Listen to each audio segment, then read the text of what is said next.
تو اب محدثین نے اس کو نام کیا دے دیا؟ تراویح، فقہا اور محدثین نے.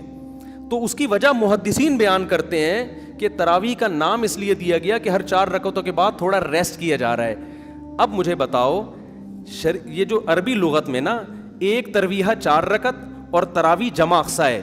عربی میں جمع کے لیے کم سے کم 3 فرد ہونا ضروری ہے. جیسے رجل ایک آدمی، بھائی چل رہی ہے ریکارڈنگ، رجل ایک آدمی، رجلانی 2 آدمی، رجال 2 سے زیادہ. تو تراویح 2 ترویحوں سے زیادہ، 2 ترویحیں بنتے ہیں 8 رکعتیں اور تراویح بنتی 8 سے زیادہ. کتنی زیادہ یہ اس میں سب آ سکتا ہے. تو 8 رکعتوں پہ تو تراویح کا لفظ فٹ ہی نہیں بیٹھتا. تو محدثین اس کو تراویح کیسے کہیں گے اور تراویح کے بعد کیوں باندھیں گے؟ اس زمانے میں اگر 8 رکعتیں ہو رہی ہوتی محدثین کے دور میں تو اس کو ترویحتین کہتے نا، وہ تراویح سے تعبیر نہ کرتے. سمجھتے ہو کہ نہیں سمجھتے؟ اور تراویح ہے بھی جمع اقصا. جمع اقصا کا مطلب عربی میں 2 قسم کی جمع ہوتی ہے، ایک جمع قلت اور ایک جمع کثرت. افعل، افعال، فعلۃ، افعلۃ، یہ 4 وزن جمع قلت کے ہیں 3 سے لے کے 9 تک. اور جمع اقصا کہتے ہیں جیسے مساجد، یہ جمع اقصا ہے، بہت ساری مسجدیں اور بہت سارے اس سے ملتے جلتے الفاظ ہیں، مفاعل یا فعائل کے وزن پر. تو تراویح بھی یہ فعائل، تفاعل اس طرح کا وزن بنتا ہے. یعنی جمع اقصا کا مطلب ہوتا ہے جس میں جو فعائل کا وزن بن رہا ہو، فواعل کا وزن بن رہا ہو. اب یہ صرف کی باتیں نا ہر آدمی کو کھوپڑی میں نہیں آئیں گی. آج کل کے جو اسکالرز آ رہے ہیں ان کو تو ویسے ہی کھوپڑی میں نہیں آئیں گی کیونکہ ان کو صرف نحو کا الف بے بھی نہیں پتا ہے، عربی گرامر جانتے ہی نہیں ہے، اردو کتابیں پڑھ پڑھ کے پھینک رہے ہوتے ہیں بیٹھ کے. تو تراویح ترویحہ کی جمع اقصا ہے. ترویحہ تفعیلہ اور تراویح تفاعیل. تو تفاعیل کا وزن جمع اقصا کا وزن ہے. یہ جمع کثرت پہ دلالت کرتا ہے. محدثین نے صدیوں پہلے اس نماز کو تراویح کہا، جس سے پتہ چل رہا ہے ایک ترویحہ نہیں ہے، 2 ترویحیں نہیں ہیں، 3 بھی نہیں ہیں، 3 سے زیادہ ہیں، کثیر ترویحیں ہیں. کثیر ترویحیں ہیں. جب کثیر ترویحیں ہیں تو وہ 8 اور 12 رکعتیں بھی نہیں ہیں، زیادہ ہیں وہ.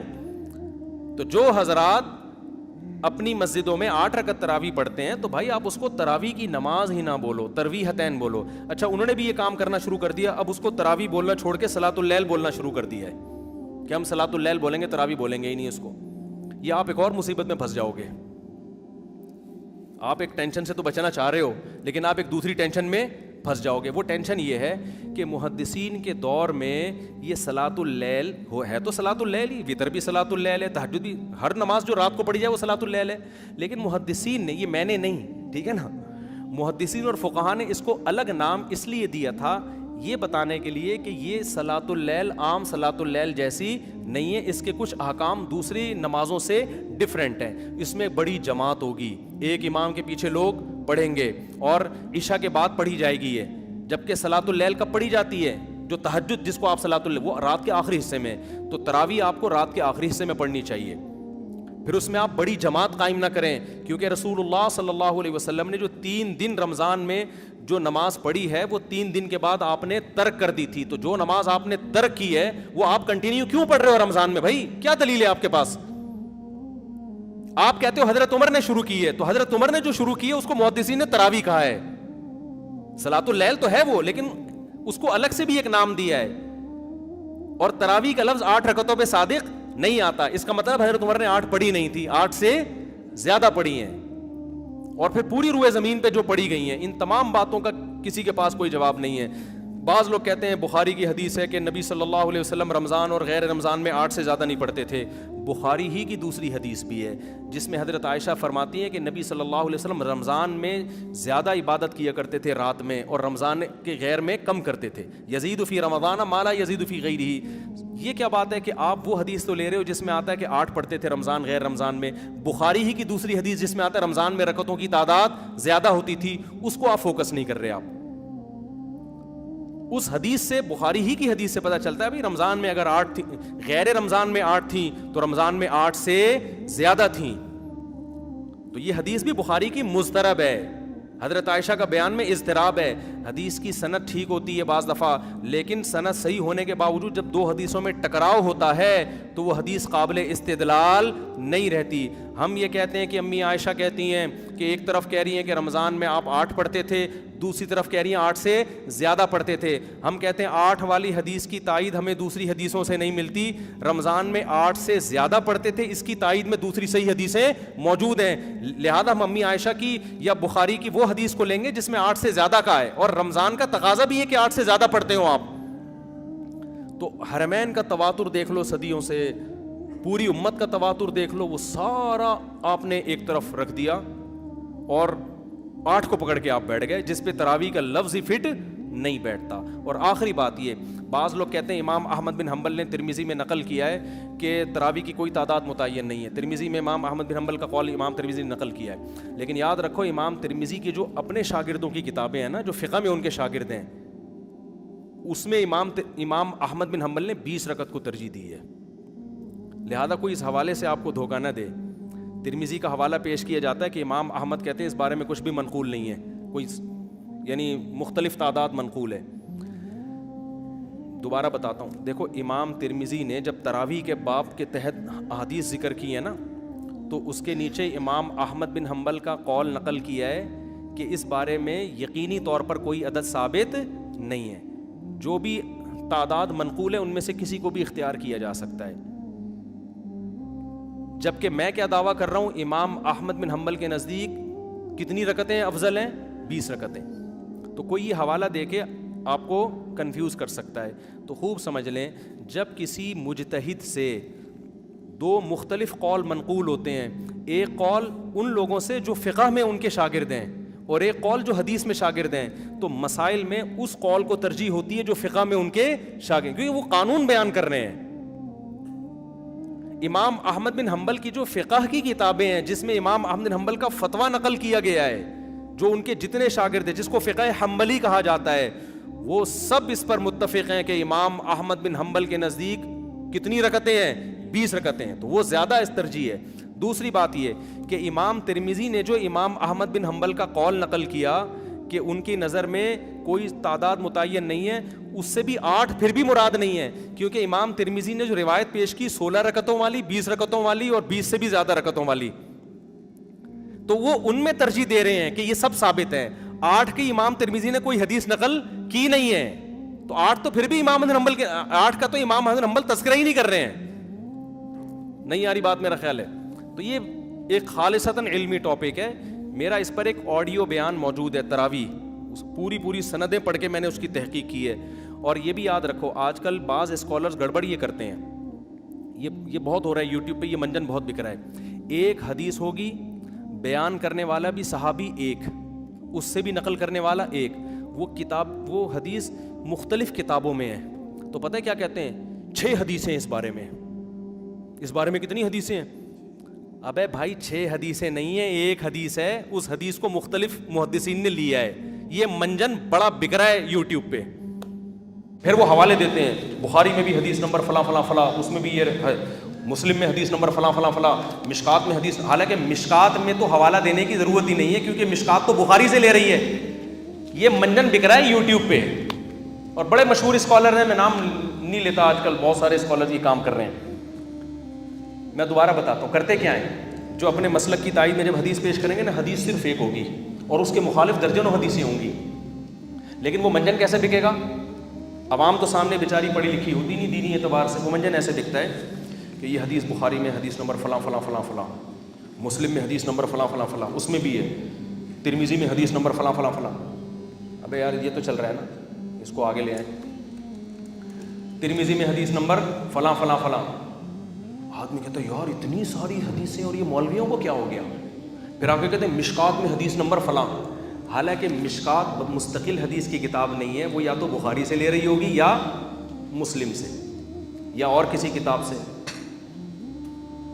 تو جب بخاری کا حوالہ دے دیا تو کمبخت مشکات کا حوالہ کیوں دے رہا ہے؟ ٹھیک ہے نا. یہ ایسے ہی ہے جیسے میں کہوں کہ یہ حدیث بخاری میں فلاں اور ریاض الصالحین میں فلاں صفحے پر, تو ریاض الصالحین نے تو بخاری سے ہی لیا ہے نا. یہ منجن بک رہے ہیں, اور حدیث صرف ایک ہی ہے, وہ نقل کرنے, تو وہ درجنوں حدیثیں نہیں کہلائیں گی, وہ ایک حدیث کہلائے گی. زیادہ حدیثیں جب کہلائیں گی کہ کم سے کم ایک سے زیادہ صحابی اس کو نقل کر رہے ہوں, یا کم از کم صحابی کے تو 2-4 شاگرد نقل کر رہے ہوں نا. تو یہ منجن آج کل بک رہا ہے, لوگ بھرم میں آتے ہیں. میں نے جب تراویح پر بیان ریکارڈ کروایا نا, آڈیو بیان ہے, پوری سندیں پڑھ کے, اس میں ایک صاحب نے دعویٰ کیا تھا کہ 8 رکعت تراویح پہ 8 حدیثیں ہیں, حالانکہ 2 حدیثوں کو کیا بنا کے پیش کر دیا تھا. ایک بخاری والی حدیث جس میں آتا ہے کہ نبی رمضان غیر رمضان میں 8 پڑھتے تھے, جس کا تراویح سے تعلق ہی نہیں ہے. دوسری حدیث حضرت عمر سے, وہ بھی ایک ہی حدیث تھی, اس کو گھما کے کتنے 7 حدیثیں بنا کے پیش کی ہے. تو یہ منجن مارکیٹ میں بک رہے ہیں, ملتے جلتے ناموں سے دھوکہ نہ کھائیں. دیکھو دین قرآن و سنت کا نام ہے, اور قرآن و سنت کی وہ فہم جو ائمہ اربعہ نے جس کو سمجھا نا, اسلاف نے جس کو سمجھا, وہ فہم کو آج کے اسکالرز پہ آپ ترجیح دو, چاہے وہ سعودیہ کا اسکالر ہو, چاہے وہ دبئی کا ہو, چاہے وہ پاکستان کا ہو. آج کے اسکالرز پہ اعتماد نہیں کیا جا سکتا. لوگ کہتے ہیں مکہ کے اسکالر نے فتویٰ دیا ہے. بھائی مکہ کے اسکالر میں بھی دونوں طرح کے لوگ ہیں, وہاں بھی ایسے لوگ بھی ہیں جو مضبوط علم والے لوگ ہیں, اور ایسے لوگ بھی ہیں جو سرکاری ٹائپ کے ہیں, گورنمنٹ جو کہہ رہی ہے وہ فتویٰ دے رہے ہیں. ابھی تو وہاں تو خلا اتنا آسان ہو گیا سعودی عرب میں, لیکن اس میں بھی آپ کو فتویٰ مل جائے گا کہ وہ صحیح ہے. تو تحقیق کہاں ہو رہی ہے؟ تو ابھی تو حکومتوں کے بڑے اثرات ہیں. یہ تو پاکستان بچا ہوا ہے, یہاں کے علماء ابھی بھی بہت حد تک حکومت کے دباؤ سے بچے ہوئے ہیں. لہذا یہاں غلط اسکالر بھی بھرپور ملیں گے, صحیح اسکالر بھی بھرپور ملیں گے. لیکن یہ میں آپ کو بتا دوں کہ جب تک پراپر وے میں انسان علم حاصل نہیں کرتا اور اپنے علم کو اسلاف سے جوڑتا نہیں ہے, صرف اپنی کھوپڑی استعمال کر کے لوگوں کو گائیڈ کرے گا, تو وہ غلط گائیڈنس کی طرف لے جائے گا, وہ لوگوں کو صحیح رہنمائی نہیں کرے گا. یہ بڑا مسئلہ ہے آج کل. تو آپ اپنے علم کو اسلاف سے جوڑیں اور دیکھیں ماضی کے فقہا کیا کہتے تھے. ان میں غلطی کا امکان کم ہے, آج کل لوگوں میں غلطی کا امکان زیادہ ہے, کیونکہ علم اٹھ رہا ہے, علم پھیل نہیں رہا. حدیث میں آتا ہے قرب قیامت میں علم اٹھے گا. ظاہر ہے اس سے سائنس اور ٹیکنالوجی کا علم مراد نہیں ہے, وہ تو پھیل رہا ہے, اس سے دین کا علم مراد ہے. اور اسکالرز آ کے آج کیا بات کرتے ہیں, آج جو نالج لوگوں کے پاس ہے وہ پہلے نہیں تھی. بھائی آپ تو حدیث کے خلاف بات کر رہے ہو. حدیث سے پتہ چلتا ہے کہ آج نالج کم ہو رہی ہے, پہلے دین کی نالج زیادہ تھی. بہت ہو گیا میرے بھائی یار.